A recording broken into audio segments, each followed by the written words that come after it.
Good afternoon. Buenas tardes. Bonjour. Guten Tag. My name is Vanessa Ibarra, and I'm the director for the Mayor's Office of International Affairs for the City of Atlanta. And on behalf of Atlanta Mayor Keisha Lance Bottoms, it is a pleasure to be here with you all. At the Office of International Affairs, we wear many hats. We do economic diplomacy, we liaise with the members of the Consular Corps. I would like to acknowledge our Consul General from Germany, who is here with us today. We work with 38 binational chambers of commerce, trade offices, the airport to develop global connectivity, different universities, colleges, high schools, middle schools, and we also focus on developing innovation and entrepreneurship for the city of Atlanta and get our entrepreneurs to go worldwide. So it brings us to today's panel, which is entitled The Age of Urban Diplomacy, When Cities Take the Global Stage. As many of you know, by 2050, 2/3 of the population will be living in major urban areas. Cities generate over 70% of the world's GDP and 70% of worldwide carbon emissions. Also, the world's toughest problems are concentrated in cities, whether it be income inequality, climate change, refuge settlement. All these challenges are really being faced by many cities, which with challenges, a lot of solutions come, a lot of innovation, innovative ecosystems, and the establishment of public-private partnerships, as well as global collaboration to find solutions to these challenges. So today I'm being joined with three distinguished speakers. We have Merin Rajadurai, Chairman Secretary of the State Open Forum for the U.S. State Department. Thank you for joining. We have Michael Lake, President and CEO of Leading Cities. And we have Jennifer Musisi, City Leader in Resident for Bloomberg Harvard City Leadership Initiative. Thank you all for coming. Before we get started, I would like to ask each of the panelists to briefly introduce themselves, as well as the organizations that are representing here today. If I can start with you, Jennifer, please. Hi, everybody. I'm currently working with the Bloomberg Harvard City Leadership Initiative, which is based in Harvard University, basically supporting mayors and city leaders on different tracks, the main ones being innovation, collaboration, and data. So we work across the United States, but also reaching out to countries and cities outside the United States. Previously, I was the head, the city executive director of Kampala City in Uganda, a city of 5 million people, where I worked for 7 years on a transformation agenda. Merin? Currently, I'm with the Office of Science and Technology Advisor to the Secretary of State, in which our mandate is threefold. A is to anticipate emerging science and technology trends and their impact on foreign policy. B, to build science and technology capacity on behalf of the US government. And three, most importantly, is to engage public-private partnerships through emerging science and technology for prosperity. So look forward to this conversation. And last but not least, Michael. Well, good afternoon, everybody.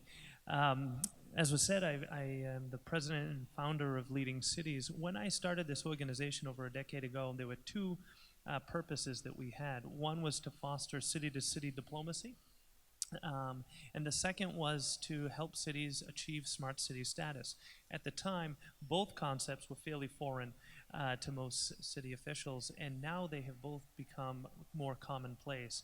The opportunity that exists with global collaboration and the diplomacy that can happen at a city level, to me, is probably the most significant opportunity for change in the world as we know it, and allowing us to address the issues of the 21st century and beyond. Thank you. And so when it comes to city-city diplomacy, furthering innovation and technology, and really having all the countries to take part in this discussion, it is interesting to see how cities are really starting to lead the charge in these different topics. So my question to you all is, and it's a simple yet complex question, what major common challenges do you see urban cities facing today? And we can start with you, Michael. Sure. I see three challenges, really. One is, and frankly, I think it's one of the biggest, is status quo. We work with smart city startups from around the world, and I'll often say to them that their biggest competition is not another startup, not a corporation, it's the status quo. And helping cities to break free from that status quo, to address the issues that they're facing, to think boldly, to act on those bold ideas is probably one of the greatest challenge. And that means, I see, at least for leading cities and others, our role is to help reduce the risk of experimenting with innovative solutions and policies within cities, and also, to the extent we can, reduce the costs of doing that. Another challenge that I see is, and I'm going to really defer to Merin. I know he'll talk a little bit more about this, so I'll just mention it, is the trust that exists or needs to exist between cities, but also between the corporations they work with and their citizens. And then the third point, I think, is all about collaboration. In fact, I'm very excited. All of you are part of a major moment in Leading Cities history today. We are announcing the launch of our Leading Cities rating. It's a fundamental shift in how we measure a city's transformation towards becoming a smart city. It does not involve the ranking system fundamental flaws, I'll say, where you have cities, in order for one to move up, another must move down, and creates this false sense of competition. Instead, the rating system allows cities to work together to help each other achieve that smart city status and to move higher up the scale towards becoming more equitable, more sustainable, more resilient cities. And so for me, the Leading Cities rating system, which you can, if you're not following us already, on Twitter @LeadingCities or our website, leadingcities.org, you can see just where our U.S. cities rank. And unfortunately, I have to say, not one ranks in either the A+, A, or A- status. So there's a lot of work to do, and the only way we're going to achieve it is when cities work together, when they share their best practices, and when they share their lessons learned. Thank you, Michael, for bringing that up. When it comes to public trust, confidence, collaboration, I'd like to hear from you, Jennifer. You had 3 decades of experience in turning around government institutions and systems in challenging settings with a focus on innovation and urban governance. Thank you, Vanessa. In addition to the challenges that Mike has mentioned, developing cities are grappling with trying to keep up to speed with the smart city agenda and all the developments that are being developed every day all over the world to make cities better places for the people that live in them. But in addition to those challenges and others, most of the cities in developing economies are also grappling with very rapid population growth, rural urban migration, unplanned, many times, development and expansion in the cities. They are grappling with very limited resources in terms of human capacity, but also in financial resources, and a whole hodgepodge of technology that is being thrown at them as proposed solutions, many times very expensive, very difficult to maintain, but also not fit for the context in which it's applied. And of course, the other challenges of governance and poor service delivery, non-compliance, and of course the monster of corruption many times. So these are some of the things that we found in the city of Kampala when we took over the administration. And one of the things that we really had to begin working on was public trust, telling the population that what we're doing is different. We want to make the city better. We want to overcome the challenges that the city is facing. We want to raise resources through taxes and apply those resources. So we started to do that and build public trust, not just with the citizens, but also with corporations and other collaborators, including international and local collaborators and partners. And in the space of 7 years, were able to build technologies that were made to fit the purpose, technologies we could maintain, especially in the area of revenue mobilization and growth, and were able to grow the revenue by over 200%, and therefore better able to finance the needs of the city. But public trust was critical in that process. Merin, anything to add? To complement both Mike and Jennifer, thank you, Vanessa. As we think of the future of smart cities, you must first think of the convergence of urban, suburban, and rural communities of people, because the smart cities will be the anchors of the future. And so we must necessarily first build out the value which comes from trust in institutions, building public confidence, and then lastly, what we can do to find local solutions for the global challenges to both security and prosperity. And that's where the real value emerges. So I really admire both of the comments that you made. And this is a perfect opportunity to segue into public-private partnerships, how we engage with government, corporations, cities, students, startups. It is just such a wide array of different folks that we can tap into when building smart cities. So with that, do you think that cities are really communicating? Do you think that they're collaborating to the level that they should? And I know we mentioned the ranking, rating, but are there already current projects that are taking place that should be the model per se to continue to develop these relationships? So I would love to know from all of you when it comes to engaging corporations, but also the public sector. And Merin, we can start with you when it comes to corporations. So, the private sector. As the government, we have the trust in making sure that we promote the best that it is for all communities of people. And in this regard, if we look at the rise of smart cities here in the United States, the two fundamental elements that we would like to focus on is one, what can we do to ensure the spirit of entrepreneurship is flourishing in all communities, and entrepreneurship as a state of mind. And so as you talk about in every unique city, what we can do together is these cities should build off of one another, similar to what Mike said earlier. And so as a government, we look to promote that. And then second is also local governments in partnership with state governments, the federal government, and again, all parts of this entrepreneurship ecosystem should constantly be thinking, what can we do to generate continuous attraction of private investment? Because that is at the essence of what a public-private partnership is.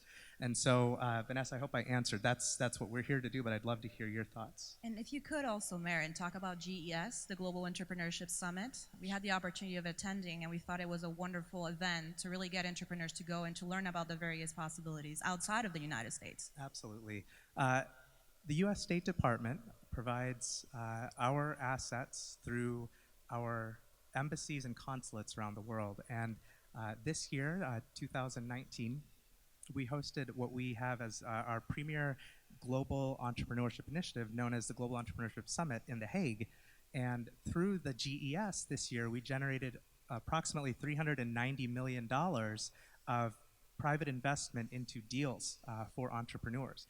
And so Vanessa and I were talking prior that there were representatives from Atlanta, and what these global initiatives do is it helps to shape the potential that exists, most especially for micro, small, and medium-sized enterprises. And so, as entrepreneurs and as people looking to build communities, focusing on what you can do to enhance the smartness or redefine the smartness, as is the theme here, is look to the U.S. government for assistance in your endeavors, and that's what we're here to help. Fantastic, thank you. I just want to build on the entrepreneurship piece just a moment. One of the things that I will often say is, although the term smart cities is a fairly new, maybe decade-old term, the concept behind smart cities is as old as cities themselves. I mean, when you talk about bringing water to cities through aqueducts, or originally paving roads with large stones and now pavement, putting in traffic lights or street lights, now upgrading those to LED lights. These are all smart city solutions. So what the smart cities concept is really about is the evolution of cities. And right now we are in an age, we're joined here by members of the Harvard Debate Council. So when you guys are as old as I am, the world is going to look completely different. And that's because cities are evolving at such a rapid rate right now, and it's being fueled by technology and innovation.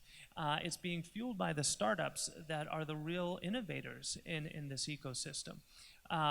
One of the things that Leading Cities seeks to do is to build the bridges between cities and startups. We launched last year a program we call City. It's a global smart city startup competition. We partner with cities who identify a challenge that they're interested in addressing in their own community and are willing to do a paid pilot project of an innovative solution. And we source globally those solutions from the startup ecosystem on that international scale. We vet them using experts from around the world. We bring them together through 2 months of web-based curriculum and then a boot camp for our finalists that will be just a few weeks from now in Boston. Ultimately, we are trying, as I said, to build that bridge to reduce the risk, whether it's the fear of a solution failing or the cost of that solution or the risk that a city decision maker might have in terms of changing the status quo. We're trying to reduce that risk, and we do so at this global scale, providing the necessary kind of backup and support and encouragement from one city to another. So the ecosystem that Merin is talking about is so important to even considering achieving a smart city status, and we can't do it without that collaboration, what we call the Q helix. Often heard of the triple helix, we call it the quintuple helix. It's public, it's private, it's nonprofit, it's academia, and it's citizens. Smart cities are only achieved when we keep people at the center, the very core of what we're trying to do. And then, Michael, one more question. If you can elaborate a little bit about how you went about connecting the MassChallenge and the city of Zapopan, Mexico. This is a funny story. So when we launched Leading Cities, one of our founding members was Zapopan, Mexico, and the economic development director was the representative that came to Boston. As part of his visit, I took them all to MassChallenge, which is the world's largest startup incubator, or accelerator rather. It's headquartered in Boston. And he was so impressed with it that a year later, when he was elected mayor, he made it his single priority to foster and generate that startup ecosystem in his city. And so he reached back out and he said, I'd like to bring MassChallenge to Mexico. And so we fostered that. There was a slight miscommunication with MassChallenge. Its founder was away, its partnership director was at a conference. So we ended up having a conference call with my cell phone in a teacup at the back of a hotel restaurant that's finalized or started this deal. But this program, just to give you a sense of how transformative it can be, what we later called the Bridge to MassChallenge became the single most successful entrepreneurship program in all of Mexico in its first year. So just providing a little bit of that support and nurturing to the ecosystem, and the ecosystem will grow in ways you cannot even begin to imagine. Yes, and we cannot overemphasize the need for all the stakeholders, the city administration, the public, the private sector, the individuals, the companies in whichever city setting to be aware of their own responsibility and ownership of the smart city and all the good things that come out of having smart cities. One of the things that we kept emphasizing to the public and to everybody was what was in these solutions for them, whether it's a new tax system, whether we're building a new waterway, whether it's a new infrastructure, a new bridge, a new junction, what was the benefit in terms of public safety, in terms of improved education, in terms of better health care, in terms of businesses And we opened up the business opportunities in the different projects to free competition. So the private sector here saw an opportunity to participate in the development of a smart, of a better city, but at the same time benefiting as a business. And then we brought in the parents to participate in the school improvement programs that we're implementing. And then we brought the young people, put up competitions where they could come up with, develop solutions, apps and different kinds of IT solutions that would help us solve particular problems in the city. So that's that whole inclusion narrative where everybody feels this is their city and it's good for this city to work for all of us in whatever solutions we are coming up with in this smart city agenda. I just wanted to add one thought, sorry. Public-private partnerships, I realized I didn't quite touch on that question. It's so important to have the private sector involved, as Merin said. And one of the challenges I think we see in the industry, if you want to call smart cities an industry, is the fact that large corporations have been investing in solutions and doing unpaid pilots in cities around this country, around the world. And frankly, I think one of the challenges we're going to have as an industry is the fact that those companies need to see a return on their investment. They need to see that the cities, the customers, the buyers are actually willing to put up the money. Otherwise, the smart city phenomena or trend is going to die very quickly. And I think we have to also recognize just the importance of the city's role in these public-private partnerships and the willingness that they need to have to take that risk and to experiment boldly, to understand, I think just as a best practice, when Boston launched its Office of New Urban Mechanics, which is essentially our smart city office in City Hall, they did a press conference, and at the press conference they explained that their goal was to find failures. And it was a kind of a cheeky way of saying that, look, we're going to experiment in this city. And with experimentation comes failure. Failure is not a bad thing. That tolerance for failure, that acceptance of it, understanding that it provides a valuable lesson is what will propel cities and the solution providers for cities forward. And so cities have such an important role, and I'm really excited to see that Atlanta is hosting us here, because having a city like Atlanta step up and say, this is important, this is something we're investing in, this is something we care about for our citizens, is what will keep the momentum for smart cities moving forward. Thank you. And this leads me to my next question. How do we inspire and strengthen city leaders, organizations to equip them with the tools to lead high-performing, innovative cities? So as you touched on, Michael, it's very important to have the cities engaged, but how are we giving, what are the necessary tools and services that we're giving that are out there for city leaders? And then Jennifer, I'm interested because you advise on the design of the Bloomberg Harvard programming. So I would like to hear your points on that and what tools, resources are being shared with city leaders. First of all, it's very important to create linkages between cities where they share common platforms, where they can share common challenges, but also common solutions, so that cities do peer-to-peer learning and also testing and implementing of different solutions. Also, that the same goes for city leaders. I've worked in situations where cities share capabilities in different areas of expertise without having to go out looking for very expensive experts, especially because most cities have very limited and stretched resources. So that is one thing that we encourage under the Bloomberg Harvard City Leadership Initiative, peer-to-peer learning, sharing, but also coming together for the sessions when the city leaders, the mayors, and other senior leaders come together for capability building, but also sharing experiences.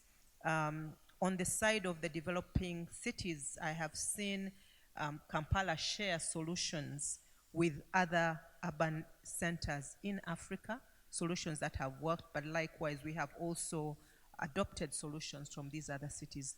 So it's very critical that as we share the successes, we also share the failures, and therefore help each other move faster and stretch the whatever resources we have further for improvement of all the services and the good things that we want to do for our people in the different cities. And Jennifer, is there a platform that mayors are using to communicate and exchange best practices and failures as well? Because a lot of times communicating between mayors can be rather difficult with the day-to-day tasks. How are we making the time and, again, the tools to make sure that they can communicate the failures and best practices?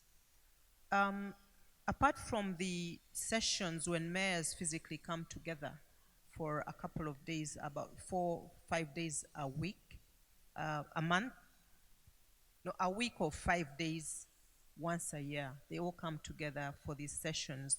We also have virtual classrooms regularly with the mayors, where we have the Harvard faculty having an interactive sessions with the mayors on different topics that they desire to be facilitated on. So in these sessions, and plus the communication, the team keeps the communication and the platforms going so that mayors and city leaders continue to interact for the 1 year when the cities are on this program, which has proved very useful, but also created long-term linkages and partnerships between cities and enable them to adopt solutions that have worked in partner cities without having to do too much research and investment in there.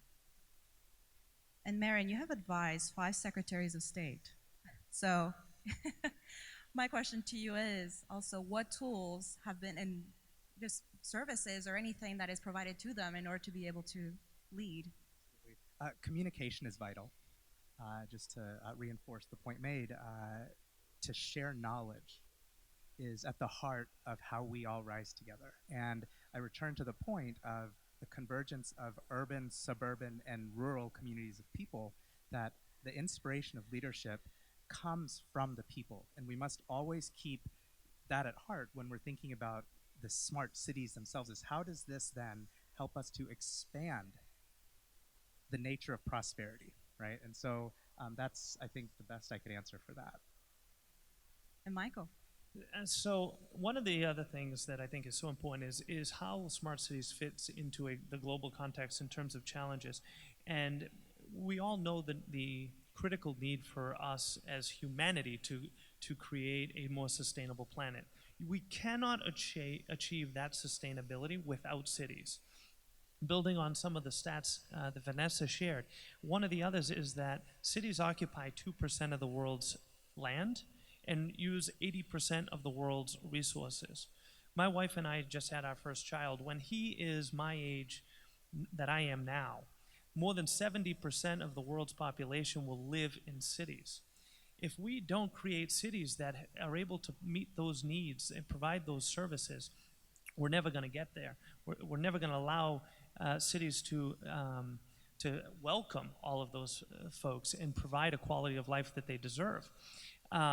One of the tools that we have developed to help cities, to help mayors and decision makers within cities, is our Leading Cities Assessment.